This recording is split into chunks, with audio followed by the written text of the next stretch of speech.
이성은 박사님을 큰 박수로 모시겠습니다. 계시는 거 가만히 보세요. 자기가 만든 것 하나라도 있나요? 없어요. 손수건도 못 만들어. 손수건도 못 만들어요. 누군가가 만들어준 것을 내가 쓰는 거예요. 나는 그러면 놀았는지 안 그래요. 내가 생산한 걸 누군가는 쓴다고요. 내가 뭘 생산해요? 바로 재화 서비스예요. 누군가는 써있고 그렇게 상호 기대면서 살아갑니다. 어제 월드컵 보신 분들 많죠? 저도 지금 이 보고서 잘라고 그랬는데 아이 아파트가 전부 다 불 켜놓고 시끄러워. 그러니까 이게 치맥시켜가지고 자시고 앉아 계시는 것 같아. 내가 보니까 어제 아마 치맥 많이 팔렸을 거예요. 처음에는 저도 질 걸로 생각해가지고, 왜냐면 유럽 도박사들이 한국이 독일을 이길 확률이 0.1%도 안 된다고 그래놨어. 유럽은 도박사들이 많거든요. 그러니까 어떤 미친놈이 한국에 걸었으면 돈 떼돈 버는 거예요. 지금 다 독일에 걸었는데 그 2대5 빠져버렸잖아요. 그러니까 다 날린 거지 돈. 그래서 이 유럽의 도박사들이 보통 사람들이 아닌데 나도 질 거다 하고 소파에 기대 있는데 뭐가 시끄러워 밖에서. 그래서 보니까 와 열심히 뛰더라고. 그 말은 독일은 이 피파 랭킹 1등이죠. 예, 지난번 월드컵에 우승한 나라예요. 선수들의 몸값은 우리 선수들의 수십 배예요. 그렇죠?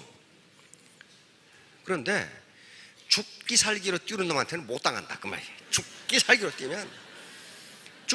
뛰면 못 당해요. 그런데 우리 선수들 죽은 놈 한 놈도 없어. 죽기 살기로 뛰었는데 이기잖아요.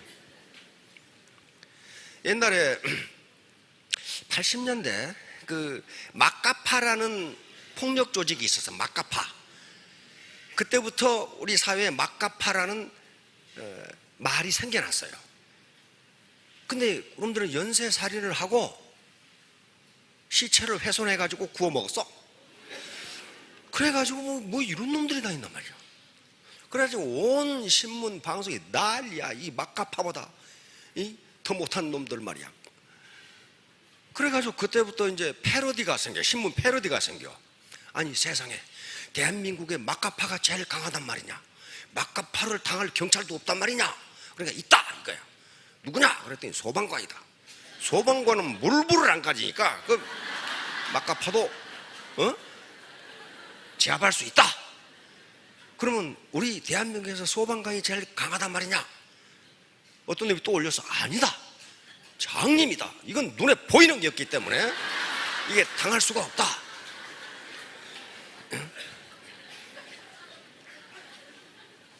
그러면 장님보다 더 강한 분은 없느냐? 있다 이거야. 누구냐? 그래, 장녀다. 장녀.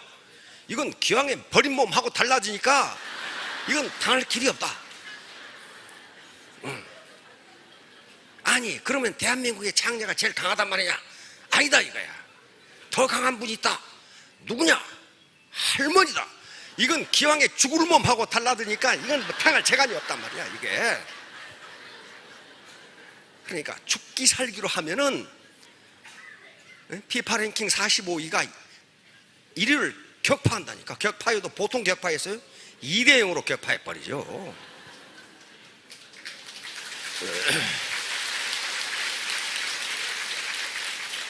그러니까 우리 사장님들 나는 제도권 학력도 별로야, 사회적 캐리어도 별로야, 집에 돈도 없어, 그런 거 생각하지 마시라고.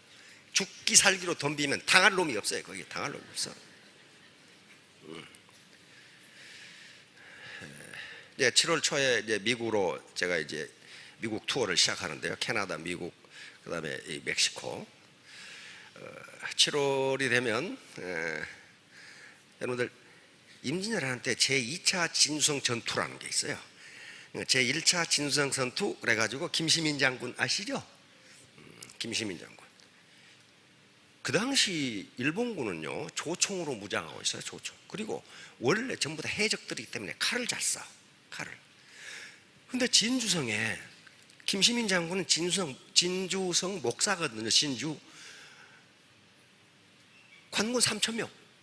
3천 명 가지고 잘 무장된 일본군 3만 명을 격파해 버렸어.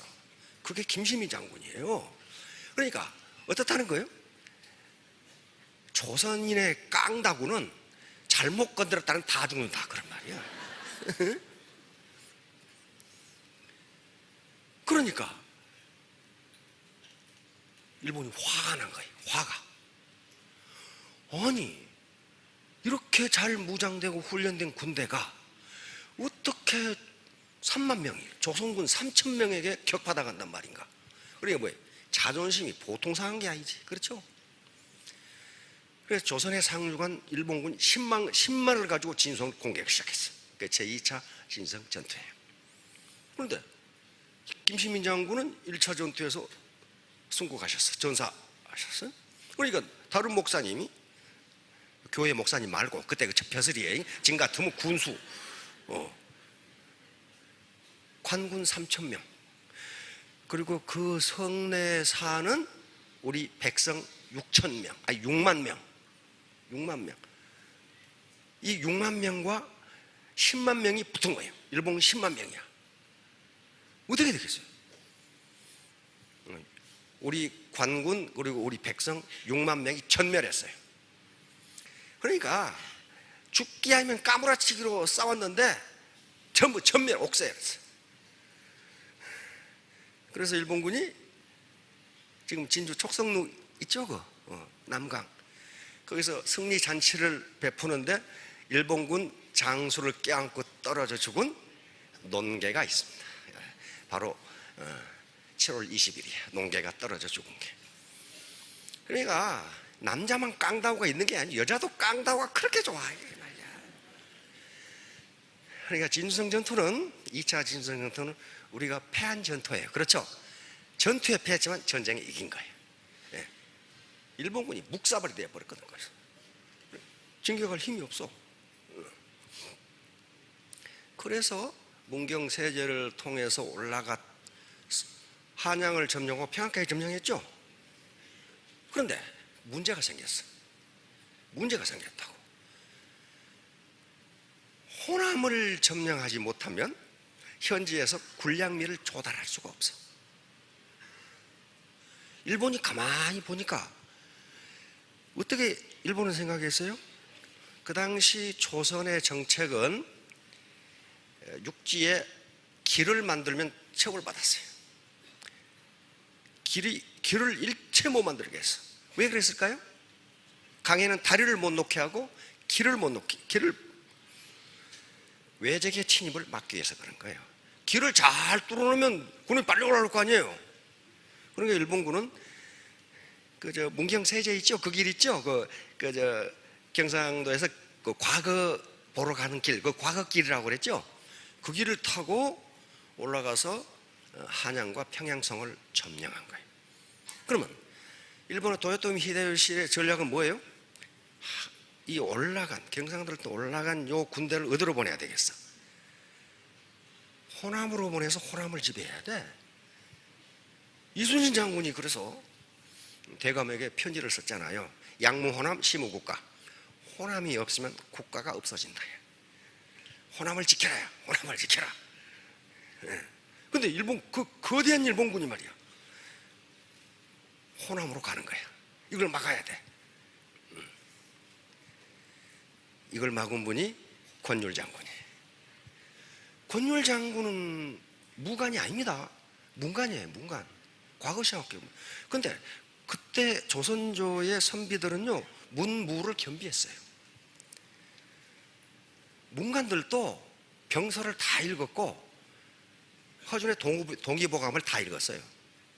그런 선비들이에요. 그래서 광주 목사로 있는 권율 장군이 이런 금산 사시는 분 계시나요? 금산에 이치고개가 있고 웅치고개가 있죠. 그 두 고개가 충청도에서 전라도로 넘어가는 고개예요. 거기를 지킨 거예요. 일본 그러니까 거기서 뭘 해야 되겠어요? 사상 결단을 해야 돼. 일본이 호남을 지배하면 나라가 먹혀. 일본은 호남을 지배 못하면 조선을 못 먹어. 이렇게 된 거예요. 그럼 어떻게? 그때 권율 장군이시다. 그럼 어떡하겠어? 우리 가능하면 도망가자. 그러면 되겠어요? 에이, 다 죽을 때까지 싸우자. 그래서 권율 장군은 1500명으로 1만 명을 격파해버리고 있어요. 그러니까 파트너 적다고 성공 못하는 게 아니라 그 말이에요. 지금 파트너 타더지 말라 이거야. 지금 그 파트너들을 그냥 일당백으로 만들어 놓으면 그 사람들이 자기 라인 펼칠 거 아니냐고. 응? 권율 장군이 육군이 금산을 통해서 이치고개, 패티고개라 그러죠. 전주로 넘어가는 걸 막아버려. 차단해버려. 거의 다 죽자고 그랬어, 권율 장군이. 근데 그 이튿날 이순신 장군이 한산도에서 한산 대첩 왜군 군함들을 격파해버리고 해서, 그러니까 어떻게 돼요? 이쪽에 권율이 맡고 있지, 이쪽에 이순신 시키가 맡고 있지. 원래 서해를 돌아서 한강을 통해서 서울을 점령하려고 그랬거든. 근데 이게 이순신이 맡고 있는 거예요. 여기 권율이 맡고 있고. 그럼 권율은 가만히 있겠어요? 이렇게 되니까 평양까지 점령했어, 일본이. 그런데 우리 조선군과 명나라 연합군이 평양성을 탈환합니다. 치열한 전투, 광해군이 탈환했죠. 평양성을 탈환했으면 그 다음 뭘 탈환해야 되겠어요? 응? 서울, 한양을 탈환해야 돼. 야, 그 전략가시네. 굉장히 이쁜 부인이신데 서울을 탈환해야 된다고 그러잖아요. 서울을 탈환해야 돼. 우리 수도니까 임금이 계신 수도인데 그걸 탈환해야 되잖아요. 그러니까 평양에서 조명연합군이 서울을 탈환하기 위해서 오는 거예요. 그러면 이치전투에서 승리한 우리 권율 장군은 위에서 내려오는 조명연합군과 협공을 해야 되겠죠. 그래서 어디를 점령해요? 바로 행주산성을 점령합니다. 행주산성. 우리 사관학교 때 행주산성에서 이 점프를 해가지고 비행기에서 뛰어내려가지고 5번 뛰어내렸는데 죽을 뻔해서 내가. 그러니까 서울을 점령한 일본군의 입장에서는 평양에서 조명연합군이 내려오기 전에 옆에 붙어있는 권율을 쳐야 돼. 그렇죠? 그래야만 협공을 안 당해. 그래서 조명연합군이 내려오기 전에 권율을 친 거예요. 권율은 관군 3,000명, 의병 6,000명이야. 의병 6,000명. 그러니까 조선인이 깡다구가 얼마나 좋은가 봐요. 싸움이 벌어지면 도망가야 되는데 창 들고 와. 의병이라고. 의병 6,000명, 9,000명과 일본 정예군 3만 명이 거기서 붙습니다. 일본 3만 명이 거의 다 전멸해버려요. 권율의 9,000명에게 당한 거예요. 그래서 한양이 수복된 거예요. 한양이 수복됐어요. 그러니까 파트너 적다고 불평하지 말라 이거야. 이게 9,000명 가지고 3만 명을 격파해버릴 수 있다니까. 그런데 그 키포인트는 뭐예요? 자기가 장수가 돼야 돼. 그렇죠? 내가 쫄병인데 어떻게 격파하냐고. 어떻게? 바로 우리 어제 월드컵에 봤듯이 죽기 살기로 싸우면 이긴다 이거야. 이게요. 그래서 이순신 장군이 뭐라고 그랬어요? 명량대첩 있기 하루 전에 일본 군함 300척이 어디로 가요? 그 울돌목을 통과해야 서해를 거쳐서 한강을 거쳐 한양을 다시 먹을 수 있어. 가죠. 그러면 이순신 장군은 어때요? 이게 울돌목이 뚫리면 나라가 망해. 이제 망해. 근데 우리는 배설 장군이 가지고 도망친 판옥선 12척, 이순신 장군이 급히 한 척 만들어 13척, 거북선은 다 침몰하고 없고 원균이라는 분이 다 드셨죠? 다 침몰. 저쪽은 군함, 전함 300척, 그 뒤에 500척. 야, 그 정상적인 상식을 가진 사람이 보면 이거 싸워서는 안 돼요. 13척 가지고 어떻게 500척을 이긴다고 말이야. 맨 앞에 있는 군대는 에서는 전함 130척, 그 뒤에 300척이고 500척이 있단 말이에요. 그런데 어때요? 이겼죠? 왜? 죽기 살기로 싸웠거든. 아주 죽기 살기로. 그러니까 그 전날 이순신 장군이 장병들에게 훈시를 하죠. 지금 현충사에 가면 그 바위에 써놨어요. 뭐라고 그랬어요? 필사 즉 생. 죽기를 각오하면 이긴다, 산다. 반대로 필생 즉사. 내가 살겠다고 하면은 반드시 죽는다. 이 강의를 했어. 내일 지금 한판 붙어야 돼. 근데 다 죽게 생겼거든 지금. 이순신 장군도 겁이 안 났겠어요? 겁이 덜컥 나죠. 어떻게 13척 가지고 300척 가지고 싸우고 이기냐고 이게. 그러면 장수가 겁이 안 나요? 나죠. 장수는 왜 장수냐면 겁이 나도 안 난 척 해야 돼요. 졸려도 안 졸린 척, 배고파도 배가 안 고픈 척. 그래서 리더는, 장교는 배우다 그런 거예요. 피곤해 죽겠는데도 안 피곤한 척. 왜? 리더, 장교가 피곤하다고 하면 사병들은 얼마나 피곤하겠냐고. 그래서 그러는 거예요. 그런데 이순신 장군은 병서를 다 읽으셨기 때문에 요 말은 이순신 장군이 하신 말씀이 아니고 오자병법이라는 병서가 있어요. 거기에는 필사즉생, 필생즉사가 아니고 행생즉사라고 돼 있어. 그러니까 죽기를 각오하고 싸우면 이기고 요행히 살기를 바라면 죽는다. 요걸 이순신 장군은 더 세게 말한 거예요. 더 세게 그 장병들한테. 그래서 결국 그 이튿날 왜 전함 130척을 13척으로 격파합니다. 그런데 우리 전함은 한 척도 쏘아 지금 머리 안 됐어.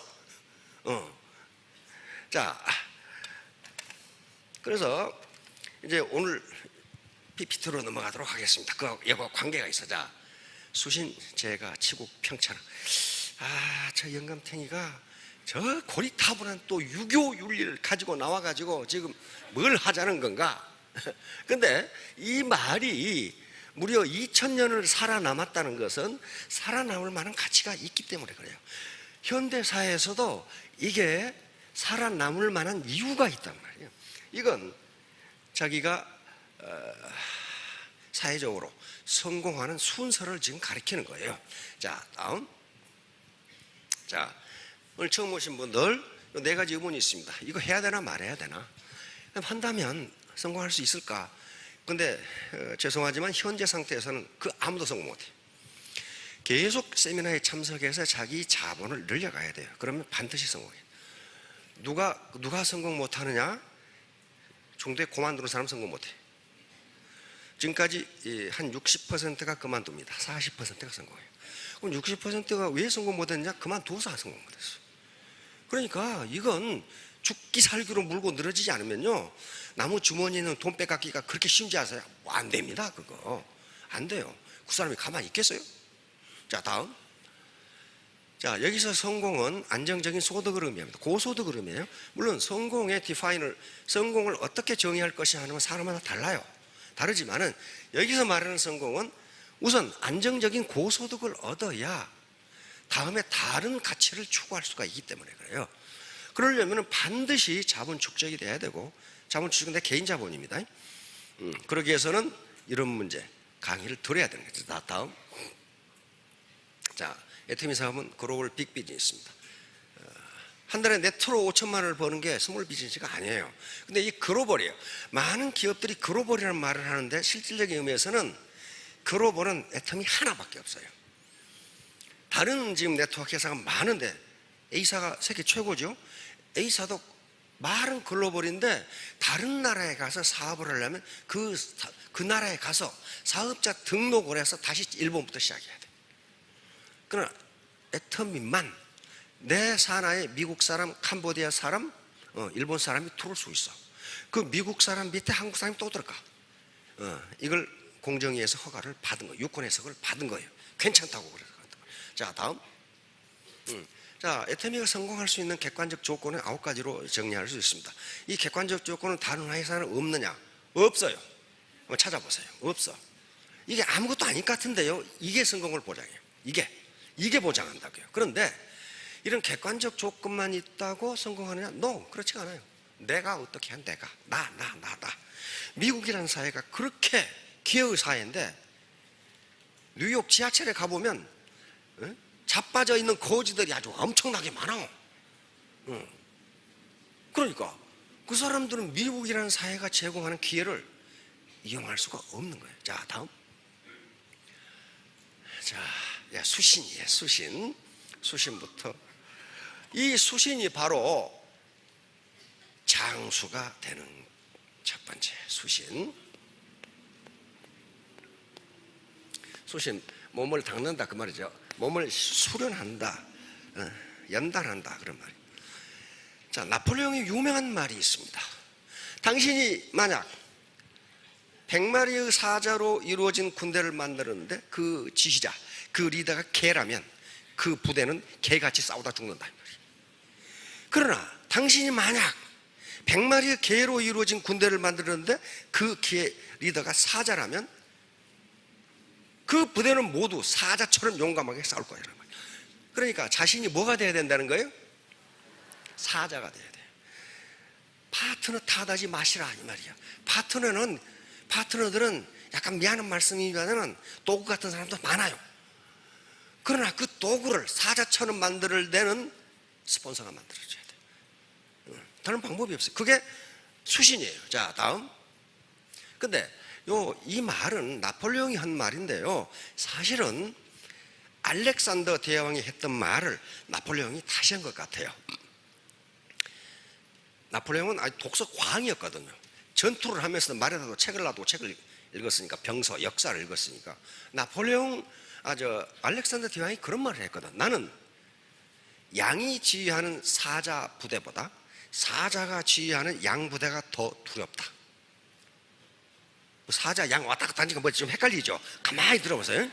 나는 양이 지휘하는 사자 부대보다 사자가 지휘하는 양 부대가 더 두렵다. 이걸 나폴레옹이 이렇게 바꾼 것 같아요. 자, 다음. 자, 아주 전형적인 예가 우리 이순신 장군과 원균 장군이에요. 원균. 이순신 장군은 23전 23승. 근데 책마다 달라요. 왜냐하면은 한 전투, 여러 군데서 일어난 전투를 하나로 묶어서 하나의 전투 이렇게 한 책도 있고, 그걸 각각 나누면 30전 30승이 되는 거예요. 세계 해전 역사상 이런 장수가 없어요. 그런데 이분은 단 한 번 싸웠는데 7천량 해전에서 조선 수군이 전멸해 버렸어요. 조선 수군, 그 당시 이순신 장군이 양성해놓은 조선 수군은 세계 최강이었어요. 넬슨보다 훨씬 강했어요. 그런데 단 하루 만에 거북선, 판옥선 200척이 침몰돼 버렸어요. 그리고 조선 수군 2만 명이 전사해 버렸어요. 그거 어떻게 되겠어요? 조선에 수군이 없어져 버렸어.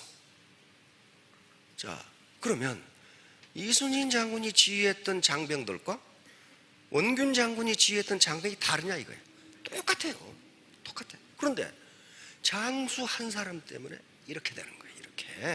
이렇게 무서워요. 장수가 어떤 인물인가에 따라서. 자, 다음.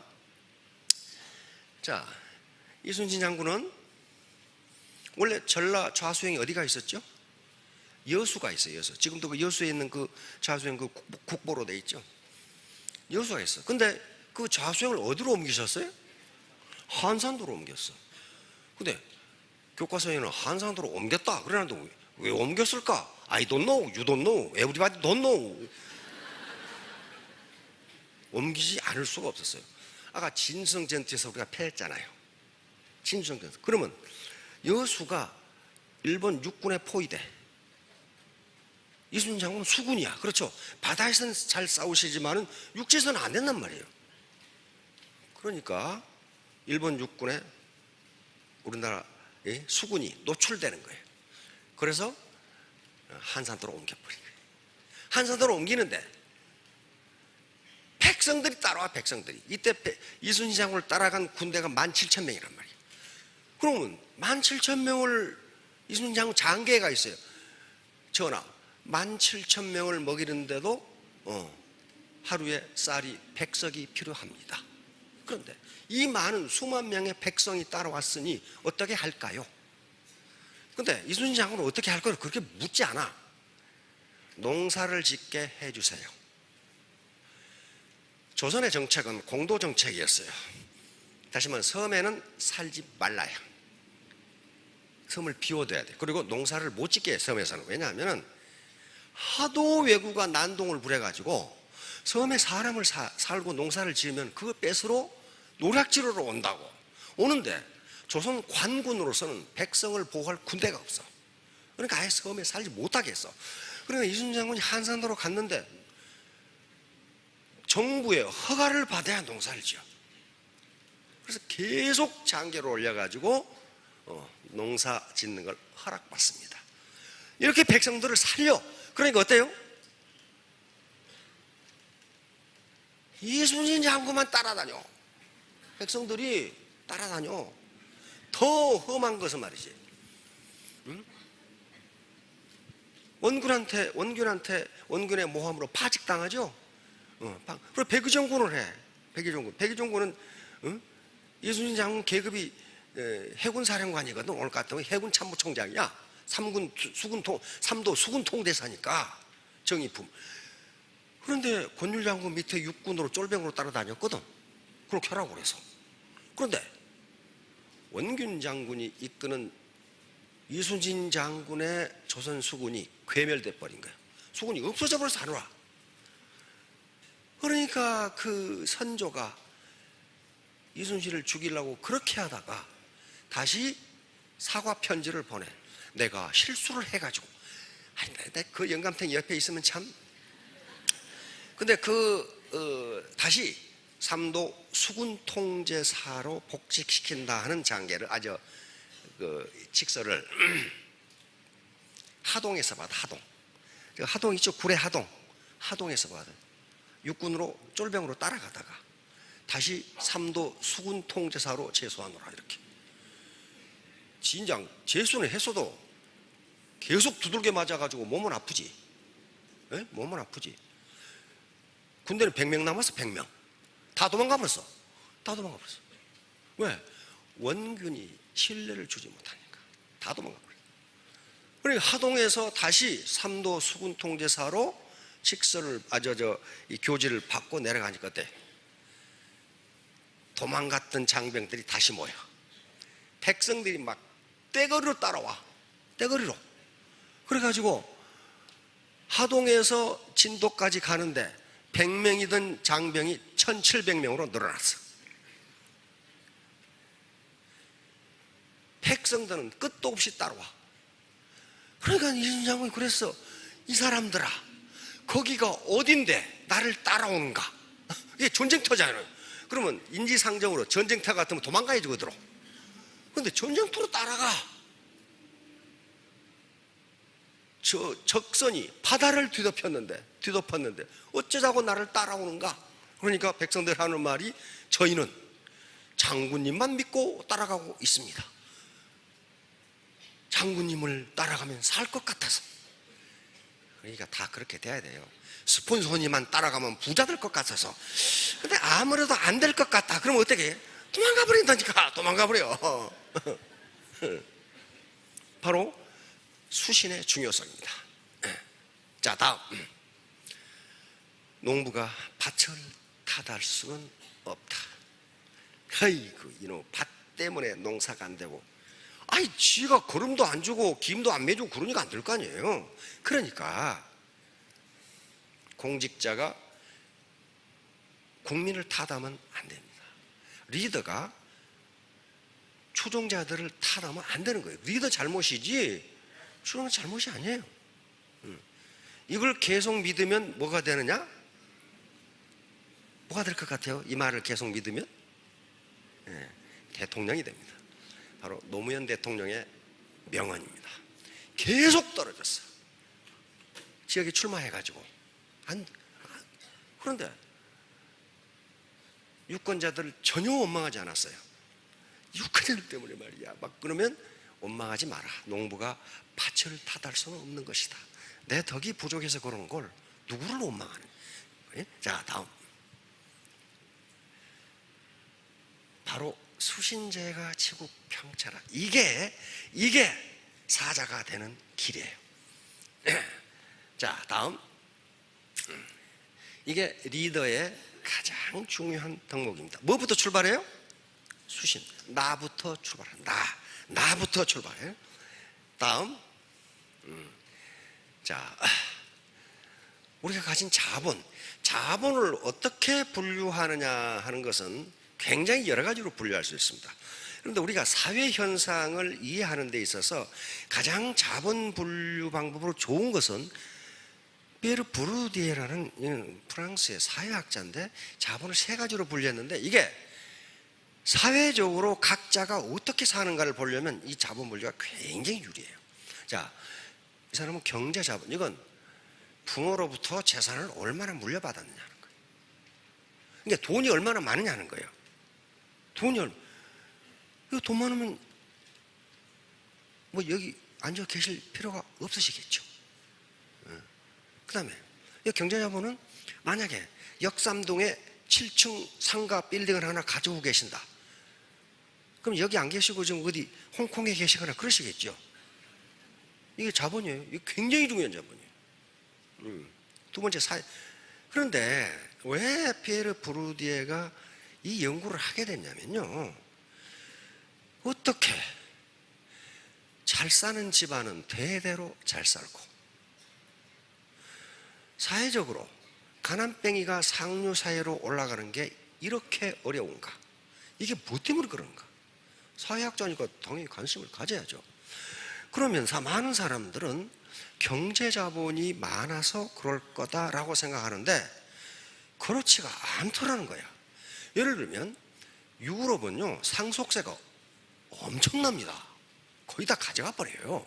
또 고소득에 대한 세율이 무지무지하게 높아요. 그런데 어떻게 잘 사는 집은 대대로 잘 사는가? 다 세금 내고 없는데 뒤에 두 가지 자본 때문에 그렇더라 이게. 사회자본은 쉽게 말하면 이 사회적 연대, 그러니까 인간관계. 고소득층들은 인간관계가 돈이 되는 인적 네트워크를 가지고 있더라 그 말이에요. 돈이 되는 인적 네트워크를 밑에 사람 모든 인간은 인적 네트워크를 가지고 있습니다. 그렇죠? 고모도 계시고 외삼촌도 계시고 다 계시죠. 응? 그런데 보통 사람이 가지고 있는 인적 네트워크는 맨날 조의금이나 축의금이나 내야 되고 돈이 생기는 네트워크 하나도 없다. 맨날 돈 들어가는 네트워크밖에 없어. 고위층의 네트워크는 돈이 생기는 네트워크라. 여기 정보가 유통되고, 그렇죠? 가끔 그런 말 보면 뿔 따고 나죠. 어떤 변호사가 전화 한 통화에 1억을 받았다. 나는 전화 한 통화 해도 전화 요금밖에 안 나오는데, 그러면 그 1억을 준 분이 바보냐 이거예요. 이런 거야. 그분의 전화 한 통화가 1억의 가치가 있는 거죠. 절대로 바보 아닙니다. 재벌이라고 바보예요? 아니에요. 그러면 그 고위 변호사가 이제 전직 고위직을 했던 변호사가 전화 한 통으로 1억 가치를 했다면 그 전화를 받은 분도 그런 파워를 가지고 있는 거예요. 그렇죠? 그 네트워크를 가지고 있다는 거예요. 그래서 경제 자본을 다 세금으로 내더라도 다시 잘 살더라는 거예요. 이게 세 번째 문화자본이에요. 문화자본은 쉽게 말하면 그거예요. 학력이 어느 정도 되느냐, 자격증이 있느냐, 의사냐 변호사냐 자격증이 있느냐, 이게 문화자본이에요. 문화자본. 이런 것들은 여기서부터 나오기 시작해가지고 이게 다 없어져도 이 두 개의 자본이 경제 자본을 다시 키워주기 때문에 대대로 잘 살더라는 거예요. 자, 이것만 보면 어때요? 어휴, 나는 이제 큰일 났구나. 왜? 부모한테 물려받은 강남에 상가도 없어. 요즘 파주에 땅이 비싸다는데 파주에 땅도 없어. 그런데 사회적 네트워크도 별로야. 내가 가지고 있는 학위도 없고 변호사 자격증도 없어. 그러면 이 사람은 어떡하냐 이게. 그래서 자본이 이것 말고 또 있다야. 자, 다음. 캐서린 하킴. 시중에 가면 이 책이 있습니다. 매력 자본. 이 세계 자본은 분명히 있는데 요 피에르 브리디가 간과한 자본이 있다. 매력 자본이라. 매력 자본. 매력 자본. 캐서린 하킴. 런던 정치경제학대 사회학 교수거든요. 다시 말하면 우리가 제품을 사고 인적 네트워크를 형성하는 것도 개인의 매력에 따라 달라진다는 거예요. 달라진다. 정말 TV에서 보면은 엄청나게 얼굴이 이쁜데 매력이라고는 찾아볼 수 없는 여자가 있어. 근데 별로 잘생긴 것 같지 않은데 매력 있는 여자가 있어. 그렇죠? 여러분들은 이쁜 여자가 좋아요? 매력 있는 여자가 좋아요? 매력이 있어야 돼. 매력이 있어요. 매력 있는 여자는 컵라면이라도 사주고 싶은데 이쁜 여자는 곁에 가면 그냥 무서워. 그냥 무서워. 응? 무서워. 여기 그 나이 좀 드신 분들은 페테킴 아시죠? 페테킴. 야, 그 여자 화장 안 한 얼굴은 봐줄 수가 없어. 완전히 자유민주주의형이야. 그런데 매력이 있어 사람. 그렇죠?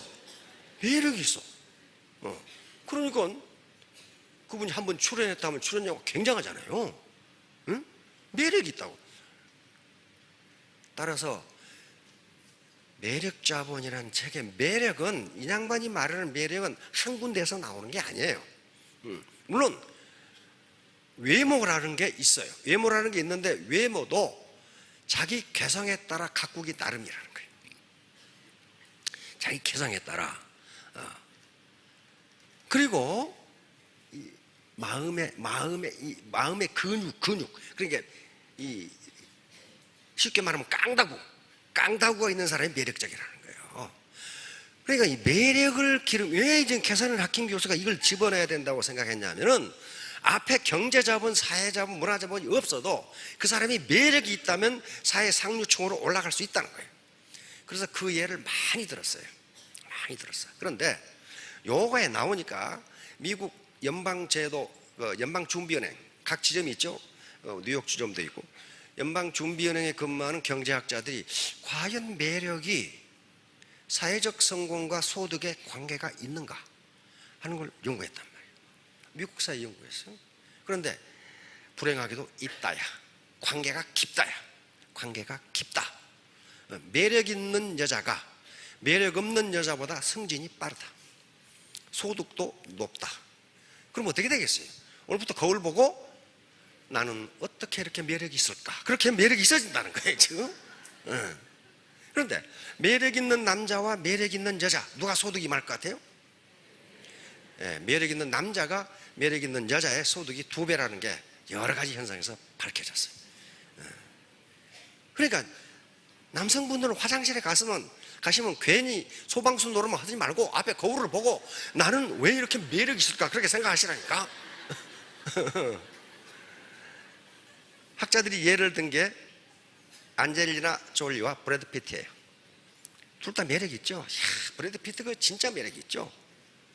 근데 브래드 피트 소득이 안젤리나 졸리의 2배예요. 근데 안젤리나 졸리는 내가 발음을 항상 틀려. 안 졸리냐 졸려. 그러니까 이제 그런 비슷해가지고. 자, 다음. 그러니까 매력은 누가 가꿔줘요? 내가 가꿔줘요. 내가 가꿔줘요. 그걸 그러니까 내 이 코디는 어떻게 할 것인가? 비싼 옷 거친다고 코디가 되는 게 아닙니다. 아니에요. 자기에게 맞는 코디를 하라는 거예요. 그 실험은 미국에서 굉장히 많이 이루어져요. 그런데 첫인상이 매력 있는 여자는, 매력 있는 남자는 세일즈에 성공할 확률이 80%예요. 80%예요. 대학에서 어떤 실험을 했냐면요, 미국도 선거 무지하게 많죠. 그런데 그 대학생들이 전혀 모르는 후보들, 미국 대학생 관심 없거든요. 시의회에 누가 나왔는지 무슨 관심이 있어요? 나도 이번에 선거하는데 이 자식이 뭐 하는 놈인지를 모르겠어. 그래가지고 경력을 쑥 보고 찍어줬거든. 그런데 대학생도 마찬가지죠. 공부하는데. 그래서 교수가 실험하는 게 뭐냐면은 두 후보를 놔두고 누가 당선되겠느냐를 대학생들에게 투표하라고 한 거예요. 근데 교수가 보니까 잘생긴 남자가 당선된다고 전부 거기다 투표했어. 대학생들인데. 그런데 실제로 그 사람이 당선됐어요. 당선됐다고. 그러니까 남자 사장님도 그 면도도 좀 하시고, 그 트레이닝 끌고 다니지 마시고 그렇게 하셔야 돼요. 왜? 그걸 파악하는데, 저 사람이 매력 있나 없나를 파악하는데 시간이 얼마나 걸리겠어요? 실제로 뇌과학자들이 측정해본 경우는 0.1초입니다. 0.1초 만에 딱 보고 매력이 있다 없다. 그런데 시간을 더 줬어. 5초를 줬어. 다시 파악해보라. 그랬더니 0.1초에 파악한 자기가 매력이 있다고 생각하는 것을 더 강화시켜. 5초 동안에 매력이 있나 없나를 찾는 게 아니고 나에게 왜 저 사람이 매력적이게 보였을까 하는 이유를 찾아. 그러니까 첫인상이 매우 중요하다. 매우 중요하다. 자, 그러면 어떻게 매력자분을 축적할까? 이거 대학에 나온, 대학 경문에 나오는 얘기입니다. 근데 대학 경문은요, 조선왕조에서는 함부로 이 대학을 못 읽게 했어요. 왜냐하면 이걸 제왕학이라고 그래서 이게 세자만 읽어야 돼. 세자. 그 밑에 왕자들이 읽으면 잡아 죽이는 수가 있어. 영모로 해가지고. 그만큼 중요한 책이에요. 대학이라는 책. 그런데 여기에 세 가지가 나와. 경문에 삼강령이라는 대학의 도는 제명명덕. 이게 인간은 원래 타고 태어날 때 밝은 마음을 가지고 있었다. 그런데 밝은 마음이 덕이 있었는데 세파에 시달려 살다 보니 그게 어두워졌다. 그러니 앞에 명, 그걸 다시 밝히자 하는 거란 말이에요. 제친민, 백성과 친하게 되며. 그러면 스폰서는 누구하고 친하게 되며? 파트너와 친하게 되며. 파트너들이 지금까지 세상 어렵게 살아오느라고 마음이 어두워졌는데 그걸 다시 밝히고, 원래 마음이 밝았으니까. 그 다음에 제지어지선, 지극한 선에 머무르는 데 있다, 이랬단 말이에요. 이게 굉장히 추상적이야. 추상적인데 사실 여기서 말하고자 하는 것은 그런 추상적인 생이상학을 이야기하고자 한 게 아니에요. 지극한 선 뭐냐? 우리가 먹고 사는 것보다 더 지극한 선이 있어요? 생각해 보세요. 없어요. 그거 먹고 사는 게 아무것도 아닌 거 아닙니다. 그거 안 먹으면 죽어버려요. 근데 거기다 대고 무슨 철학 강해봐. 그놈이 죽겠어요? 안 들어요. 먹고 산다는 게 굉장히 중요한 거란 말이에요. 이게 일단 살아나고 봐야 뭐 철학을 하든지 뭘 하든지 할 거 아니에요. 제 지어진 지극한 선은 그 뭐였어요? 이 회사 괜찮네? 응? 우리 스폰서 괜찮은 사람이네? 여기 계속 있어야지. 괜찮은데 왜 나가겠어요? 이 사회가 괜찮네? 그렇게 판단하면 그 나라 이민 가잖아요. 그런 거예요. 그런 거. 자, 그런데 이제 문제는 그 밑에예요. 다시 말하면 이거 주자가 해설하는 거예요. 요렇게 되는데 요걸 실현하기 위해서는 가만히 있으면 되느냐는 거예요. 안 된다는 거예요. 안 된다. 이걸 실현하는 단계가 이렇게 돼요. 여기 있죠? 수신, 제가, 지국, 편칭. 이게 그러니까 수신이 어디 나와요? 가운데 나오죠? 가운데 나와요. 그러니까 우리 조상들이 뭔가 심리학도 안 하고 해부학도 안 하는데 정확하게 알고 있었어요. 정확하게 알고 있어. 자, 수신은 이거 뭘로 하는 거예요? 몸으로 하는 거예요. 몸으로. 그렇죠? 몸을 닦고, 몸을 수련하고. 제가는 뭡니까? 제가 집안을 가지런하게 하고, 집안이 어수선하면 갑질하고 난리야. 그래가지고 여기 소라 저기 난리죠. 집안이 어수선. 다시 말하면 내 라인이 맨날 산만해. 이년아 저년아 네가 오락에서 와가지고 막 왜 한 줄 해준다고 해도 안 해주냐. 이게 가지런하지가 않은 거예요. 이게 죄가예요. 죄가 가지런할 죄자거든요. 죄가 수신하고 내 교양이 완성이 되고 내 교양이 높아지고 내 집안이 가지런하면, 집안은 여러 가지가 있겠죠. 그러니까 가족 같으면 자기 가정이 되고, 회사 같으면 자기 회사가 되고, 회사의 부장 같으면 자기 부가 되고, 그러게 됐죠. 정당 같으면 정당이 되고 당원이 되고. 제가 그 다음에 뭘 하라는 거예요? 치국하라는 거예요. 치국.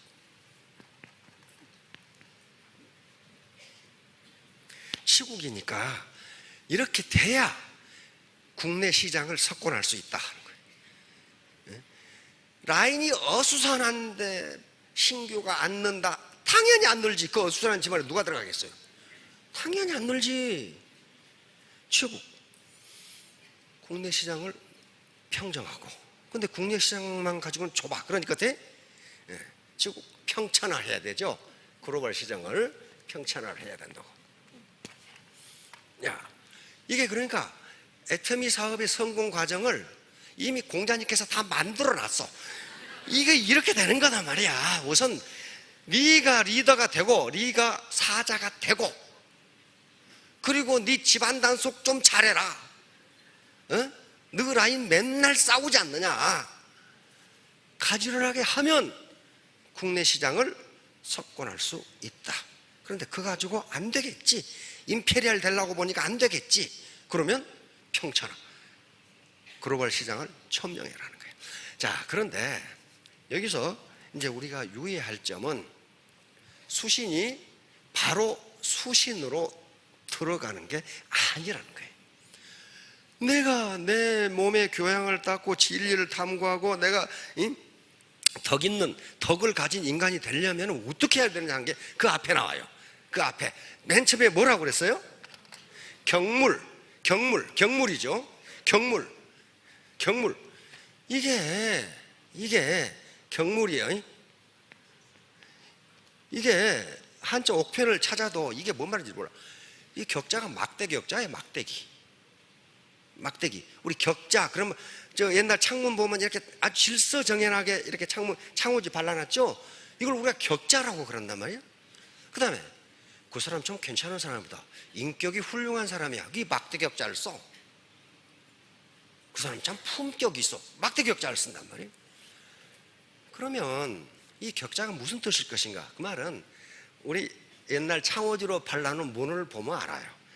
질서 정연하게 이렇게 탁 격자가 있어. 그러니까 사물을 올바르게 똑바르게 판단하며, 그 말이에요.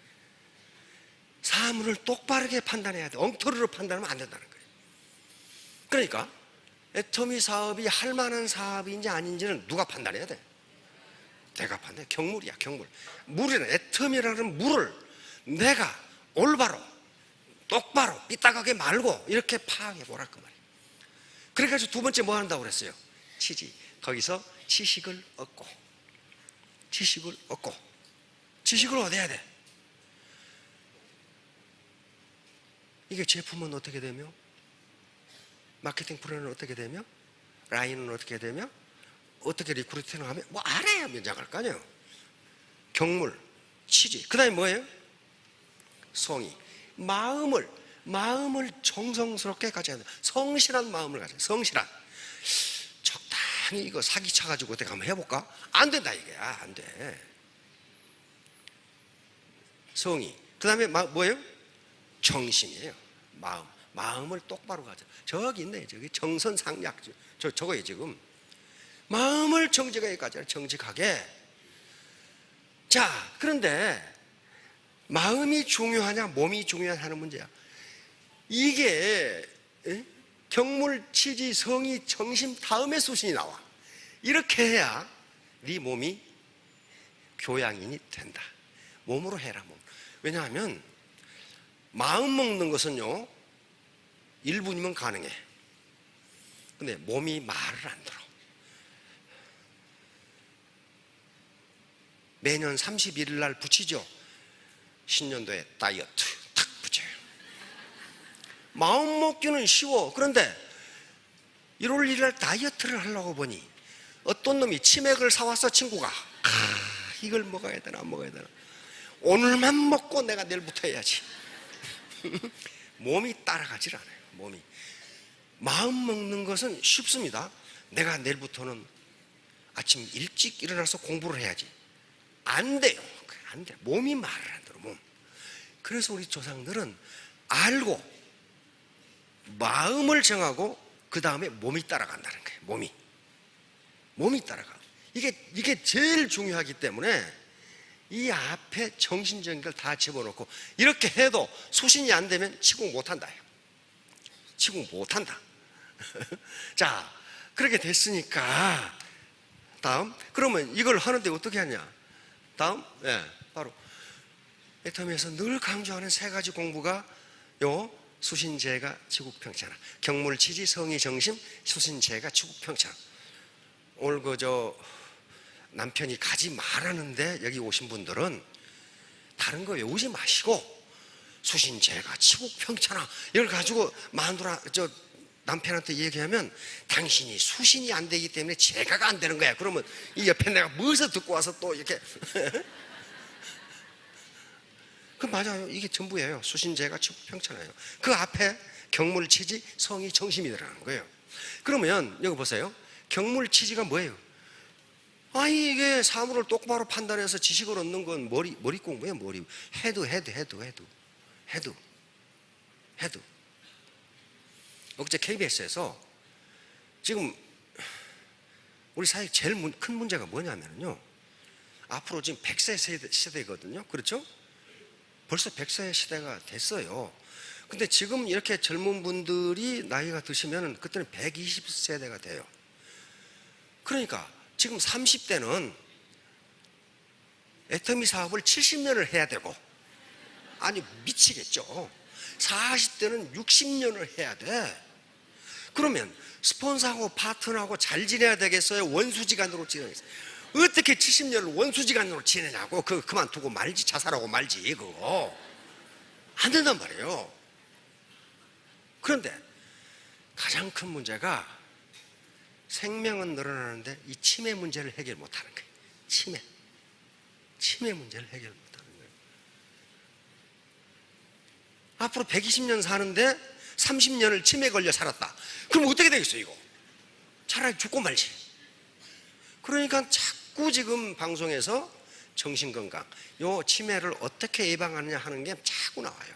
왜냐하면 그래서 우리나라 각 대학병원이나 각 연구소에 뇌과학 연구소가 굉장히 많아요. 뇌과학 연구소. 그런데 KBS에서 하는 건 뭐냐면 very simple. 치매를 예방하는 매우 간단하다 이거야.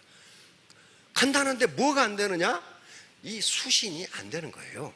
수신이 앞에 경물치지 성의 정신만 알아. 왜? 나 치매 안 걸려야지. 아는데 몸이 말을 안 한단 말이에요. 몸이. 거기 네 가지 이야기하더라고. 첫째, 새로운 정보와 지식을 계속적으로 습득할 것. 여러분 치매 걸린 분들 보세요. 옛날 기억은요 굉장히 세밀하게 이야기합니다. 세밀하게. 그런데 왜 그러냐? 우리 뇌는 최근 뇌과학자들이 밝혀낸 바에 따르면 단기 기억과 장기 기억이 전혀 달라요. 전혀 달라. 단기 기억은 호르몬이 더 나와가지고 잠깐 기억하는데, 장기 기억은 그게 그 사실을 기억하는 뇌회로가 하나 생겨요. 머리가 좋아지는 거죠. 뇌회로가. 그러니까 치매 걸린 분들은요, 치매 걸리기 전에 이야기는 굉장히 자세하게 이야기합니다. 왜? 그걸 기억하는 뇌회로가 있어. 근데 최근에 이런 뇌회로가 안 생겼기 때문에 전혀 기억을 못해. 아침에 밥 먹은 것도 기억 못해. 왜? 그 회로가 없어. 그러니까 새로운 정보와 새로운 지식을 계속 받아들이라는 것은 뇌가 그만큼 스마트해진다 이게. 새로운 회로, 뇌 회로가 신경망이 쇠로 생겨. 그걸 기억하기 위해서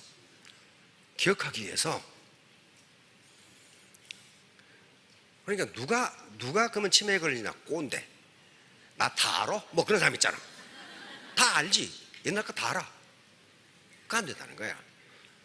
그러니까 첫 번째는 새로운 정보와 새로운 지식을 받아들여서 뇌를 계속 자극하라, 그렇게 나오더라고요. 자극하라. 뇌 자극하라 그렇게 이야기하면 또 머리를 갖다 기둥에 찐다거나 그냥 그런 개념이 아니라고. 지금 여기다가 새로운 정보와 지식을 받아들여서 이걸 계속 머리를 쓰라는 거야. 두 번째는 많은 사람과 교류하면서 친교를 맺어라. 대화하고 라면도 같이 먹고 그렇게 하라 이거야. 근데 그 말을 들을 때마다 우리 배삼룡 그 코미디언이 생각이 나. 그분이 지금 젊은 분들은 배삼룡 모를 거예요. 비실비실 배삼룡 아시죠? 걸어가면 저기 넘어질지 걸어갈지 모르는 분 계시잖아요, 코미디언.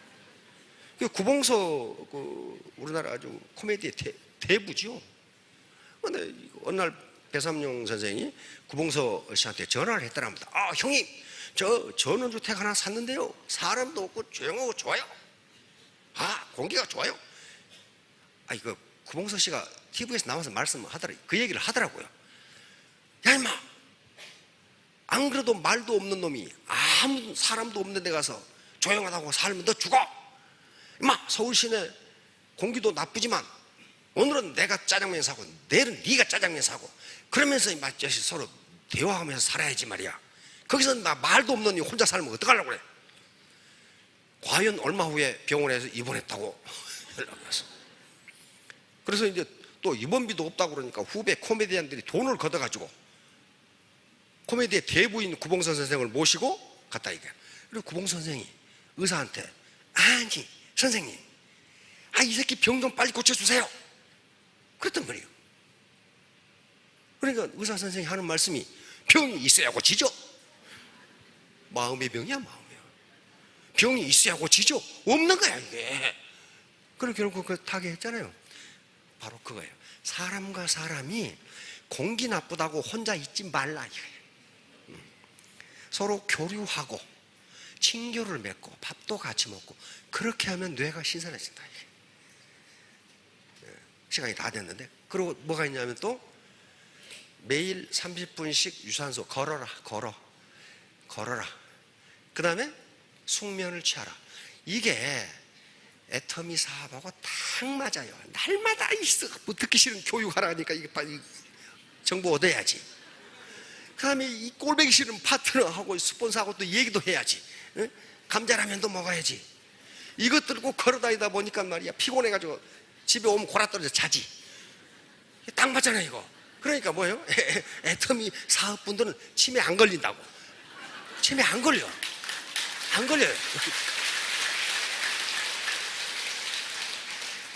그래야 앞으로 60년간 사업할 거 아니에요.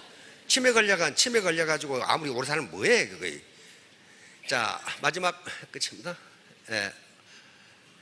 자,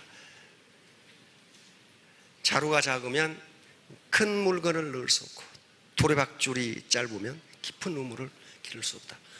두레박줄은 자본입니다. 자본이요. 우물에 물이 없는 것이 아니고 당신의 두레박줄이 짧지 않는가 보라 이거예요. 당신의 자본, 당신의 리더십이 부족하지 않는가를 보라는 거예요. 이게 2000년간 이끌어온 여러 가지 고제 이게 다 있어요. 자, 3년 후 5년 후에 모두 크게 성공하시기 바랍니다. 감사합니다.